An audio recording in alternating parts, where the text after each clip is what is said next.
नाज़रीन, अमेरिका ऐं ईरान में ॻाल्हियूं अॼु इस्लामाबाद में थींदियूं, जंहिंजा समूरा इंतज़ाम मुकमल कया विया आहिनि। ईरानी वफ़द स्पीकर बाकर कालिबाफ ऐं परॾेही वज़ीर अब्बास अराग़ची जी क़यादत में इस्लामाबाद पहुची वियो आहे।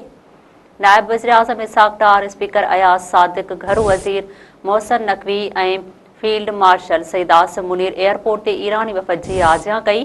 अमरीकी वफ़द नायब सदर जेडी वेंस जी क़यादत में पाकिस्तान जे हदुनि में दाख़िल थी वियो आहे, जेको कुझु देरि में इस्लामाबाद पहुचंदो। उन हवाले सां नायब वज़ीर आज़म इसहाक़ डार चयो आहे त धुरियूं तामीरी अंदाज़ में ॻाल्हियुनि खे अॻिते वधाईंदियूं। पाकिस्तान तकरार जी पाइदार हल लाइ सहूलतकारी जारी रखंदो। नाज़रीन, अवांखे हिकु भेरो ॿीहर ब्रेकिंग न्यूज़ खां आगाह कंदा हलूं त अमेरिका ऐं ईरान में ॻाल्हियूं अॼु इस्लामाबाद में थींदियूं, जंहिंजा समूरा इंतज़ाम मुकमल कया विया आहिनि। ईरानी वफ़द स्पीकर बाकर कालिबाफ ऐं परॾेही वज़ीर अब्बास अराग़ची जी क़यादत में इस्लामाबाद पहुची वियो आहे।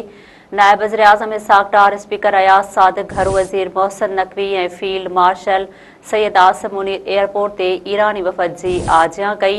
अमरीकी वफ़द नायब सदर जेडी वेंस जी क़यादत में पाकिस्तान जे हदुनि में दाख़िल थी वियो आहे, जेको कुझु देरि में इस्लामाबाद पहुचंदो। उन हवाले सां नायब वज़ीर आज़म इसहाक़ डार चयो आहे त धुरियूं तामीरी अंदाज़ में ॻाल्हियुनि खे अॻिते वधाईंदियूं। पाकिस्तान तकरार जे पाइदार हल लाइ सहूलतकारी जारी रखंदो।